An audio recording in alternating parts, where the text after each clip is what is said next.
Hello everyone and welcome to Kingdom Hearts 4 Everything We Know Plus Breakdown. If there's any info in particular which interests you, feel free to take a look at the chapters. With that said, let's get started. The first thing to look at is this new style of logo. You might ask yourself, why the new and not the usual? If you think about it, the new upcoming mobile game, Missing Link, still uses the style we're used to. According to director Tetsuya Nomura, this new style represents the new arc we are entering. The Dark Seeker Saga is no more. The new style is a reflection of that. The arc which we are entering is called the Lost Master Arc. Before we discuss what this arc even means, or what it could mean, let's go over information you've probably been waiting to hear. By the way, shout out to both KH13 and KH Insider for putting together all this information we got during the 20th anniversary celebration of the series. With the reveal of the next mainline game, naturally fans start to wonder, when is the next update? When will it happen? Nomura explained not to expect updates for a while, not even during the period of E3. Well, E3 has been cancelled this year, no digital event, no live in-person event, sort of thing, nothing. Nomura said they showed KH4 now, as to avoid leaks. That's all there is to it. At some point, Nomura felt he was stuck in the middle. Work on Verum-Rex, which the developer confirmed that you pronounce Verum, not Verum, or KH4. He was stuck in the middle of both. This was being discussed with co-director Yasue. They believed developing two big console games would have been too difficult. He also thought about how fans were worried about Sora, so they prioritized Kingdom Hearts 4. What this means? There could be potential for a Verum-Rex game in the future. It's been confirmed that what we see in this trailer is all in real time. This isn't pre-rendered footage. The footage was recorded on the Unreal Engine 4, but development will move to the Unreal Engine 5. That alone, personally, I believe that the waiting period for this game will be shorter than KH3's development. Remember, KH3 switched engines pretty much mid-development, from the Luminous to Unreal Engine 4. That had caused an internal delay. From the footage we have now, it looks much more advanced than what we had in 2013 in the case of KH3. Yes, they are planning to switch from Unreal Engine 4 to 5, but they could take advantage of the Unreal Engine 5's backwards compatibility feature, according to their fact page. If anything, I feel 2 or 2.5 years from now, KH4 could be here. Well, that's just a personal theory. A big question I've read way too many times concerning the visuals or the quote-unquote new art style we have here. Sure, Sora, Strelitzia, this whole city of Quadratum, it looks more realistic compared to the more colorful, cartoony aesthetic we're used to. But one thing we have to remember, this more realistic or Final Fantasy-esque city, it's because of the world Sora is simply in. Nomura explained that this visual style is simply due to Quadratum. Folks brought up this question so much, in fact, they got worried that KH4 was taking a more realistic approach in terms of visuals. Donald and Goofy being shown in the end is an example of how each world will follow its own artistic rule, just like what we had in KH3. Look at Pirates of the Caribbean, for example. Donald and Goofy here look like their visual selves. If not, they look even better. We'll discuss this part later on in the video. During the latest Famitsu, Nomura shared a bit more surrounding what's going on in terms of visuals. Translations can be found on KH Insider. The place where Donald and Goofy are is the original world, right? What would a realistic Sora look like in the original world? Nomura said Donald and Goofy are looking for clues to Sora in the original world. Everything you saw in the trailer before the title appeared is from Quadratum, and Sora will look realistic there. But if he returns to the original world, then the shaders will make him look like Donald and Goofy. With Quadratum's current visual style, a common belief I've come across, Sora looking older. Here's the thing. It's not that he looks older, it's just very likely they gave Sora a new design. Think about the time Sora met Yozora. Sora still maintained that usual style, but the textures or shaders in this case, made him blend in Yozora's world Quadratum. Now comparing both styles, it just really seems like they went with a different design for Sora overall. His hair especially. The hair gel in Quadratum must be different. His new clothes are also reminiscent to Super Groupie's clothing line, that artwork which appears after completing KH3's critical mode. I'm not saying Sora's wearing the same exact thing, but the colors and outfits in general, there's some resemblance. I also noticed Sora has normal-sized shoes. And there's probably also the question, who changed Sora's clothes? How did Sora get new clothes? I think that's simply something Nomura will explain in the future. If Sora's new clothes are very similar to the ones in Super Groupies, just imagine everyone else's attire. Imagine seeing Riku in Quadratum. He is going to Quadratum from the scenes we had in Melody of Memory. So the thing about Sora's older look, which some might tend to believe, well, it's not really far-fetched. Sora technically has slightly aged in KH4, and that's due to the game happening 1 year post Melody of Memory. If we go back to this scene and remind, Riku explains that Kairi's been put to sleep for 1 year, thinking that her heart would contain clues on Sora's whereabouts. The official manuals for the North American version of KH1 and KH2 state that Sora was 14 in the first game and 15 in the second. Dream Drop Distance and KH3 happened pretty much right after KH2. With that, Sora should at least be between 16 and 17 years old by the time KH4 happens. Now, the trailer for KH4 starts with a new arc which we are entering, the Lost Master. Right off the bat, Master is in singular form, not plural. So this could indicate that whoever this Master is, it's simply one person. In this case, 3 options. Sora, who never actually got the title Master. There's also the Master of Masters, or Ava. Ava did not make it back according to Lucio in KH3's epilogue. Sora in this case, he is lost, well, dead in a way. The theme of death in Kingdom Hearts is a bit unconventional, and speaking of death, we'll get to that theme, or the afterlife, or afterworld in this case, very shortly. One thing I've been trying to wrap my head around, who is the person we hear? Who is this narrator? The voice really reminds me of young Xehanorts, his Japanese voice actor. Here's a comparison, quick. じゃあ、ロストマスターって聞いたことある。キーブレード戦争は彼らが起こしたんだ。自分が望む結末ではなかったと絶望するのなら。As much as we'd like to think the voice is close to young Xehanorts, I mean heck, it could be the same actor, right? But Nomura confirmed that it's someone we've known for a while, but is being voiced for the very first time in the series. During the 20th anniversary celebration, Nomura had explained that it's not Brain. During the latest Famitsu, the following question was asked. I've been told that the male narrator is the same person who voiced over the footage of Kingdom Hearts Missing Link? Yes, it's the same character being played by the same person. The character is someone who has already appeared in the series, but is the first time they've been voiced. And this character, ladies and gents, is most likely Sigurd. It hasn't been officially confirmed, but if we base our conclusion off this deciphering by user KHSKRVAT, then we got our answer. The voice's identity is Sigurd. Pay close attention. There's even a step-by-step guide as to how this was even decoded. Thanks to user Ryuji, by the way, over on KH13. There's another translation, slightly different connotation. Be aware, the real identity of the voice is Sigurd. This translation gives off a more be careful, be on your guard type of thing. This here, folks, was a message posted on the Sora statue at the event. Nomura explained that putting in a mystery on here wasn't easy. He made the text look unnatural, so that people realized that there is indeed a mystery. So much in fact, the staff couldn't even decipher such mystery. Fans had spotted the letter X, an ancient Scala writing. Back in 2019, 13th vessel data-mined Scala at Kylum in KH3. One which caught my eye is this one. The 4th book has the letter X, number 4 in this case. The X made fans speculate, KH4. But no one until now realized that there was a secret message hidden in this. Sigurd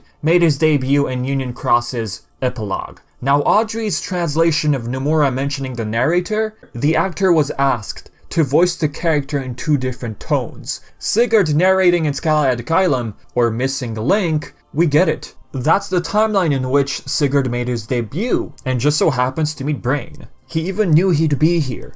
But his slightly, I take it, older or deeper voice in KH4's trailer indicates that Sigurd's aged. But we're talking about Scala in the past and Quadratum the future. How is Sigurd talking in Quadratum? It's not a Kingdom Hearts game without more questions. Looking at the first dialogue we have, if this isn't the ending you desired, if it brings you despair, then leave this world for another. Your options are endless. As for the text which appears straight after, the heart resides within the soul, which in turn is guided by fate to its rightful place. The choice is yours once more. We have a shot of the crown chess piece, likely indication that this message is for Sora. In Kingdom Hearts 3, Sora used the power of waking to bring back his friends after they all got destroyed by the darkness. Young Xehanort gave us a summary of what the power of waking is all about. It's for traversing hearts to reach worlds, not for traversing worlds to reach hearts. There's a high price to pay when handling such power foolishly, and that's what Sora did, especially when he used the power again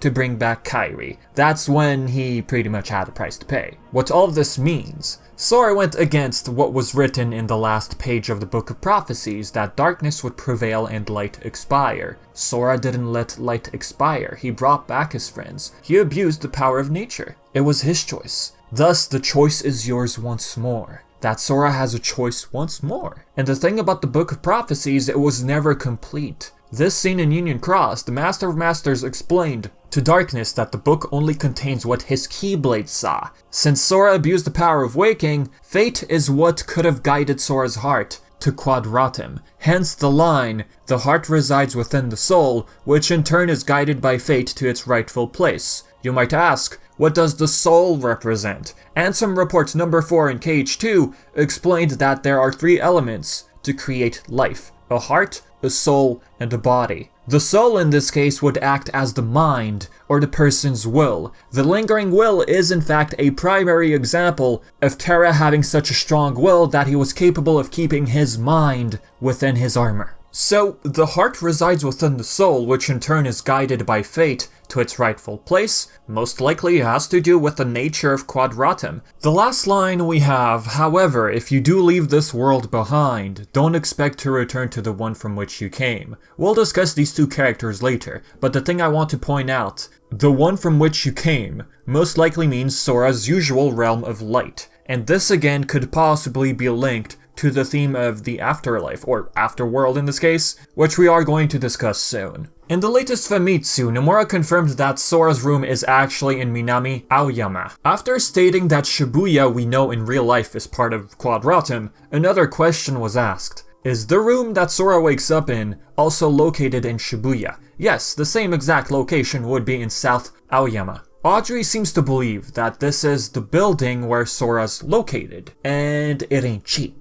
Nomura explained he wanted the 20th anniversary in Shibuya, if possible. He got his wish, and then added, "We wanted to do it at Shibuya Hikari if possible. Shibuya is an easily recognizable landmark, and you can recreate the real world more realistically in a game if you're familiar with the setting." About the room's content, Nomura explained it looks a bit empty now. The interior design will have some changes, and that his room will serve as a base in the beginning of the game. Base could mean anything. I could imagine a sort of back and forth. Maybe Sora cooks food for himself, which could boost his stats. Something like that. After all, the press release describes Quadratum as this large, expansive city. Possibilities are endless until Sora finds his way back home. By the way, for those curious, the soundtrack you hear during Missing Link, the new version of Dearly Beloved, and the music in KH4 is composed by the one and only Yoko Shimomura. Thank you to everyone who came to the Kingdom Hearts 20th anniversary event. As you saw, a new arrangement of Dearly Beloved,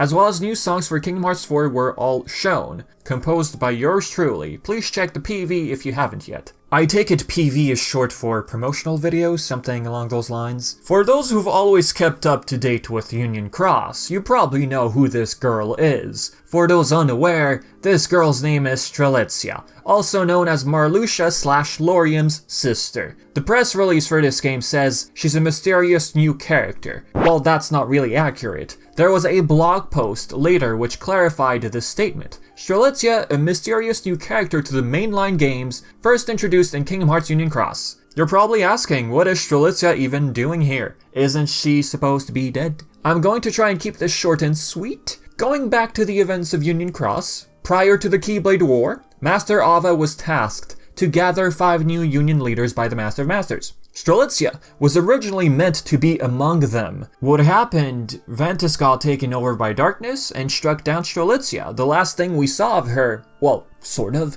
her heart gets released. Ventus then believed he was part of the group. Eventually, he started having flashbacks to that moment. Ventus eventually deals with this darkness. He merges with it in an attempt to stop it in a new form. Master of Masters explained to Lucio, in order to defeat these darknesses, they would have to merge with people. Just to give you folks a little bit more context here. Anyway, Elrena, her Cherith.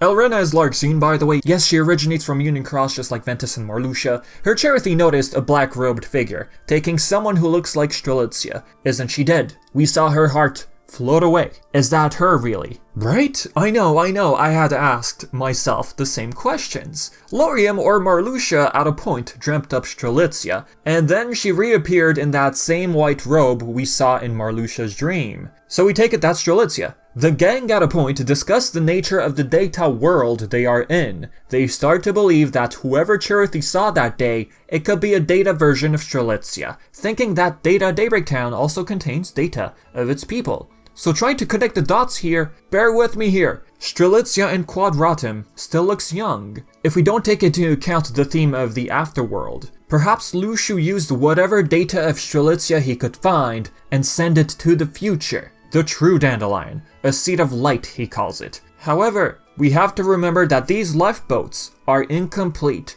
meaning your body is stripped away, destroyed when you use a lifeboat. Only your heart will remain. To reform yourself or become whole again, you need 2 things at your destination, explained the Master of Masters. A medium to rebuild their body, and someone with memories of them. So what Lucio tried to do here, reconstruct Strelitzia through data and send that body away to the future. Her body composed of data disintegrates. Whatever's left is that white blanket perhaps, or that white robe underneath that white blanket, because if we compare both shots, one looks like a blanket, the other looks like a white robe. The robe or blanket could have acted as the medium. The memories part, I take it it's Lucio. Lucio eventually found a way to travel to Quadratum, and that brought back Strelitzia. Let's bring up that line once again. The heart resides within the soul, which in turn is guided by fate to its rightful place. In this case, Strelitzia's heart. When she was struck down by Ventus, her heart found its way to the future in Quadratum, merging with her body. That could explain how she's self-aware about the idea of the Afterworld. Since her heart traveled here, she was able to retain her memories, because usually, when one uses a lifeboat, they lose their memory. This is, at the end of the day, just a theory. Her hairpin, by the way, looking at it, looks like a Roman numeral 11 or 9. 11 could be a reference to Lauriam Marluxia's number in the organization, rank number 11. Once Sora wakes up, he's greeted by Strelitzia at the door. She explains that he's been asleep since he arrived in this world 7 days ago. Clever, 7 days. The number 7 has been a common reoccurrence in the series. 7 lights, 7 days in Twilight Town, Roxas's prologue in KH2, and now this, Sora's asleep for 7 days. Here's where we scratch our heads. Which one's which? By this I mean, we have the secret ending in KH3, Sora wakes up in Quadratum, he's awake. Then we have Riku showing up. Melody of Memory explains that, yes, Riku will travel to Quadratum as we stated previously, but then there's Remind. Sora wakes up in the final world, and faces Yozora. Oh, one thing to understand here, the true ending here is when you defeat Yozora. The one where you lose to Yozora is not the true ending. If the file name weren't enough to prove that, then there's Nomura's response to a question asked during the 20th anniversary Q&A. The story diverges based on who wins or loses the battle against Yozora, which I believe is a first for the Kingdom Hearts series. What is the significance of this? There isn't any. Yozora is a very powerful foe, and therefore difficult to beat, so I thought it'd be better if players could see something even if they lost the battle. It'd be upsetting for those who couldn't defeat him no matter how hard they tried, and received nothing for their efforts. So there you go, we go with the true ending here. Some perhaps believed that Sora turning to Crystal was his 7-day slumber. That's not the case here. Okay, what about the secret ending in KH4? We see Sora waking up in Quadratum. How did he fall asleep for 7 days then, you might ask? Seeing as how Riku, who we also see in the secret ending, dreamt up the place, confirmed in this scene in Remind, he was dreaming up this place with tall buildings,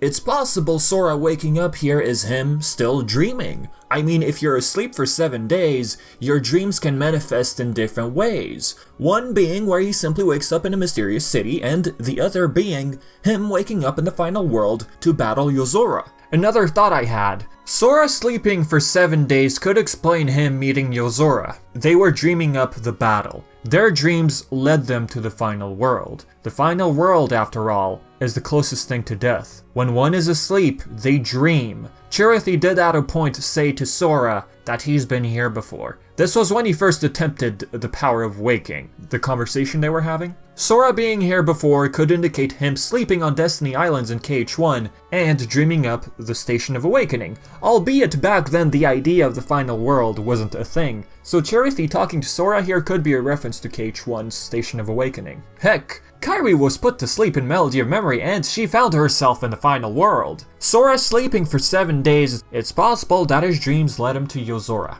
To a battle eventually. But the question still remains, who changed his clothes? I believe these are things which we'll understand further down the line. Moving on to Strelitzia's dialogue, she explains to Sora that Quadratum is a world full of life. But for them two, this world is like an afterworld, she believes. Some might interchange this term with afterlife. It amounts to the same thing, basically. When one dies in the realm of light, aka Sora's home realm, let's call it, they find themselves in Quadratum, a world of fiction, something the Master of Masters had theorized, a world devoid of light and darkness, the other side of our world, or unreality, which is something Ansem the Wise had thought about in Melody of Memory. Here's what Nomura wanted to add. First and foremost, Quadratum is a different world than Shibuya from The World Ends With You. Nomura stated that The World Ends With You and Stranger of Paradise Final Fantasy Origins have no connection. Quadratum is its own thing in KH4. Another question was asked. In the trailer's narration, Quadratum was described as a world full of life.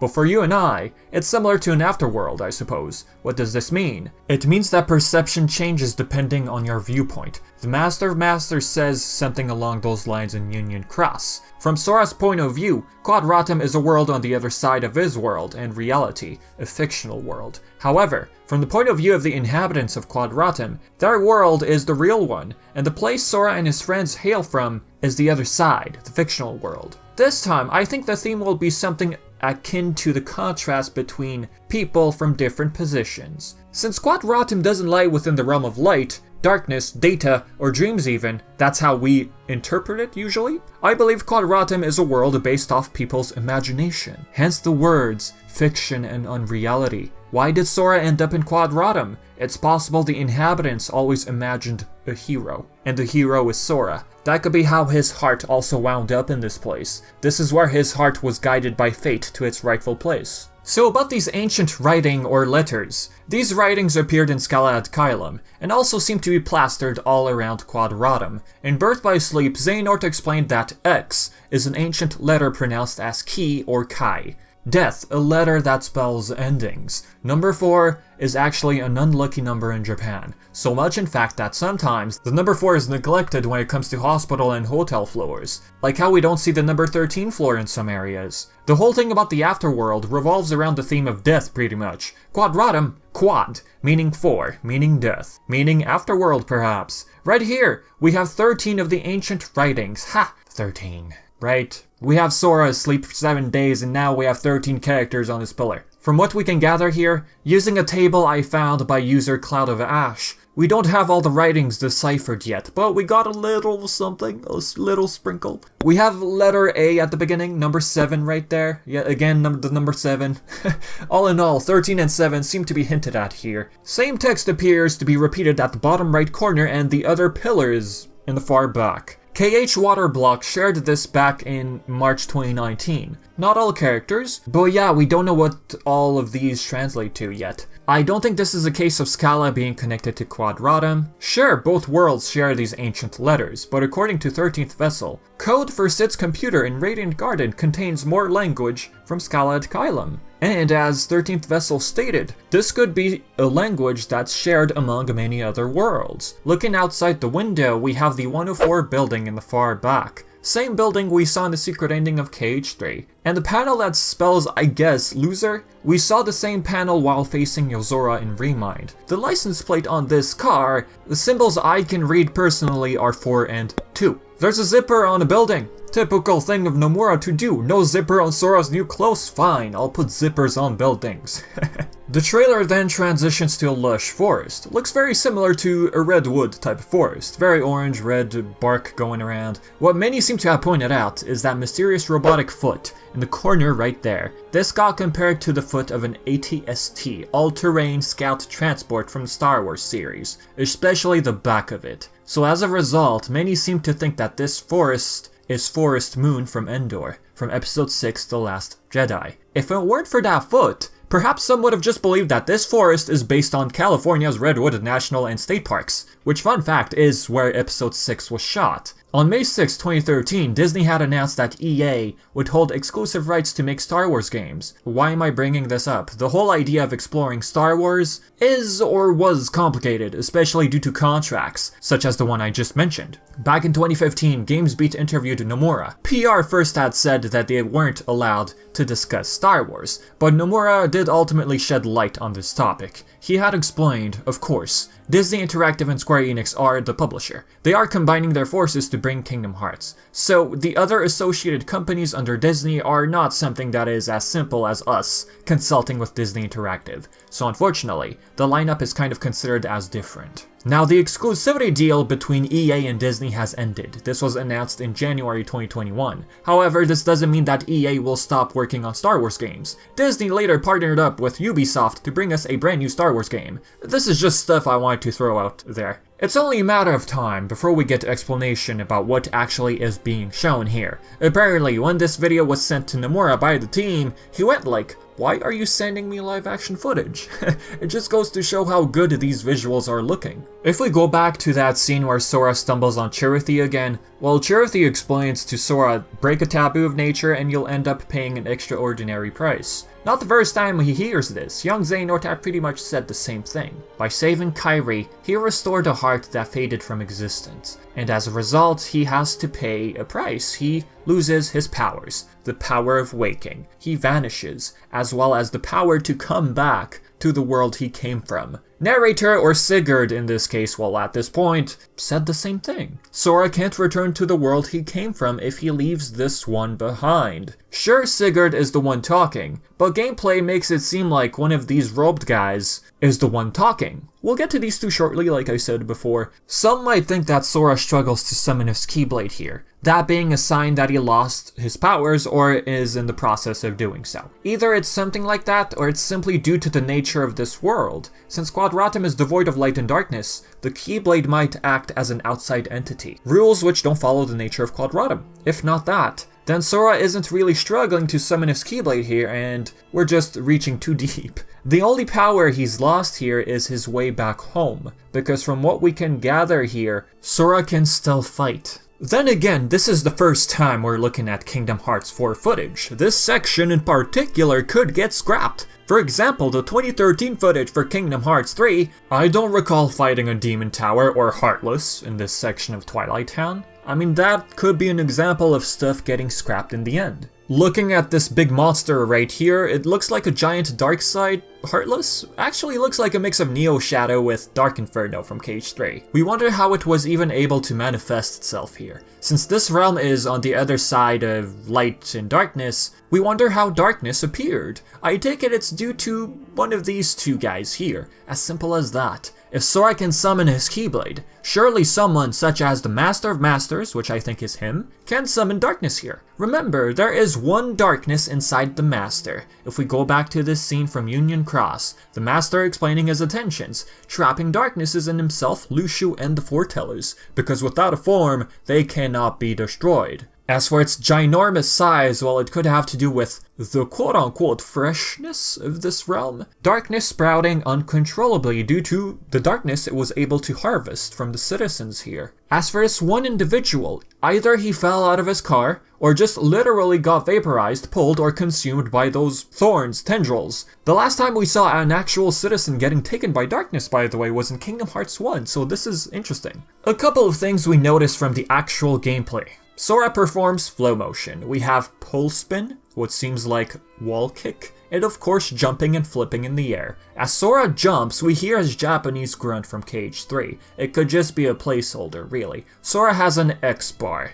Not to break our heads, really, X could just be a placeholder just like what we had in 2013, an X gauge, when we first saw gameplay of KH3. That X gauge later turned into the focus gauge. One of the biggest highlights in gameplay, Sora can use his keychain to propel or launch himself to reach certain areas. The hook part of the chain, I can't quite put my finger on it, not sure if we've seen this symbol before. Another thing, when colliding on objects, the star effects we usually see on Sora's Keyblade, they're absent. Either because this is just early footage, or it has to do with the world in particular. Or it's just the effects tied to the chain, because technically we don't see Sora swing his Keyblade around. We just see him jumping around. As we jump up that lamppost, we jump on that car, Sora lands on the building, and his Keyblade appears to act as an anchor. He's not just bouncing off the wall performing his usual flow motion here. By having this ability, it allows him to traverse upwards. We wall run, and this is something that KH3 got us familiar with. Sora does a wall kick, reaches towards that floating corridor, and as we slide, tilting from side to side, jumping and all, glass breaks as more of the dark thorns or tendrils surround the area. We perform what seems to look like a double jump. Our enemy forms a fist, Sora prepares to attack, and a crown symbol appears. Before we launch our attack, a black or rather blank button it seems. It appears on screen. Nomura mentioned something very cool during the latest Famitsu. After the interviewer asked about the battle scenes in KH4, Nomura explained, "In the video you can also see the button icons that appear when an enemy punches you. You can think of that like the reaction commands we had in Kingdom Hearts 2. The reason it appears with a black circle is because we haven't announced the platforms yet. After KH3 released, we saw quite a few people asking for reaction commands to return, so we brought them back. Yep, reaction commands, folks. Confirmed by Tetsuya Nomura, the man himself. It's interesting to see what reaction commands they'll come up with. Another thing many seem to have brought up, the fourth command bar says build. The battle concept this time is around scrap and build, with build being the command that represents it. Famitsu later asked Nomura for some clarification on the terms scrap and build. He explained that he can't give details right now, but does bring up destruction and reconfiguration as key elements. Trying to analyze what Nomura explained, when Sora deflects the enemy's fist, he appears to absorb particles of this enemy to build a drill. Will Sora learn this from Yozora? After all, Yozora does have abilities which rely on creation, building. The death scene even states be wary of the creations that Yozora puts forth. So looking at the drill again, it looks very Giga Drill Break inspired from anime/movie/manga Gurren Lagann, one of Nomura's favorites, maybe? Again, notice how our enemy's dark particles have been absorbed, surrounding Sora's drill. Sora launches the drill and then the trailer moves on to these two robed figures. As stated a couple times in the video, I really do think this is the Master of Masters, and then the one on the left is Lucio. Question is, how did the Master of Masters end up in Quadratum if that's him, of course? First sighting of him is the secret ending, and yes, Nomura did confirm that the robed figure on the roof is indeed the Master of Masters. This is according to the KH3 Ultimania. As explained previously, the Master of Masters himself stated that in order to use a lifeboat, we have to remember that one needs a medium and memories. The Master was pretty much anticipating his visit to this world of fiction. His medium in this case would be the Keyblade he gave to Lucio, and the memories part would be someone to remember him. Lucio in this case. Only thing we can't answer right now is, how did Lucio end up in Quadratum? The last time we saw Lucio was during KH3's epilogue. For the Master to even be able to travel to Quadratum, he would need a Lucio to be there. Trailer ends with Donald and Goofy walking in this dark area. They appear to be looking for someone who can help them. Nomura reassured us that these two are looking for Sora. It's possible that these two eventually decided to visit what seems to look like the underworld. Blue flame, then turns orange, Hades, straight up. The Japanese press release states that Donald and Goofy are in the underworld trying to locate Sora. If you think about it, Hades is the Lord of the Dead. These two might think Sora disappeared here. Donald and Goofy don't seem too thrilled to see Hades, they freak out. As if they weren't actually looking for Hades. Who else would they be looking for? Only character who comes to mind is Auron.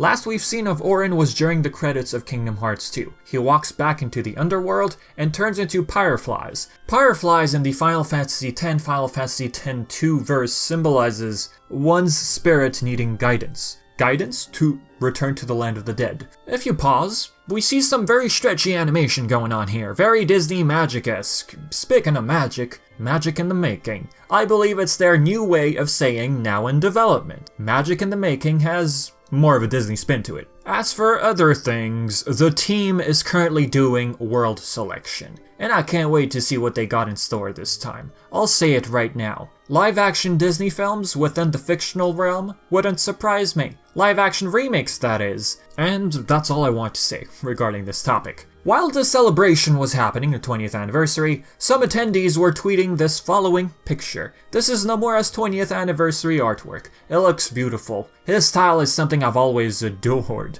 The frame that has Sora holding 4 fingers up, that was first covered up by the 20th anniversary banner. Folks weren't allowed to share this version, the full version, not until the event was over. From the looks of things here, we have every character we're familiar with. Well, maybe not Strelitzia for some of you folks out there. At first, many including myself thought that Yozora would be here, but it turned out to be Riku or Marluxia Lorium in this case even. I also noticed that Zaldin, Dylan, and Lexius Aelis aren't here. He either ran out of space, or Nomura thought about placing more emphasis on relevant characters for the Lost Master arc. Then again, Ansem the Wise is missing, the one who speculated on reality. The thing about Demyx, many of us wonder where he falls in all this. He's the last remaining organization member with mystery behind him. Nomura said he'd rather explain this in a future game, and refrained from answering the question about Demyx. Nomura made some comments surrounding the process of making this.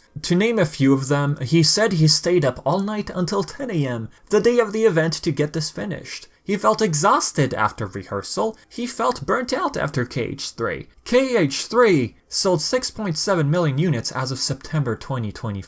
He reminisces his childhood, how he used to eat ice cream with his friends and live by the beach. Basically, he incorporated these things in the series. He says he's not very good at action games, but makes sure that Kingdom Hearts can be played by everyone. He's not too keen on too much fantasy. He prefers something between reality and fantasy with just a little bit of touch of reality.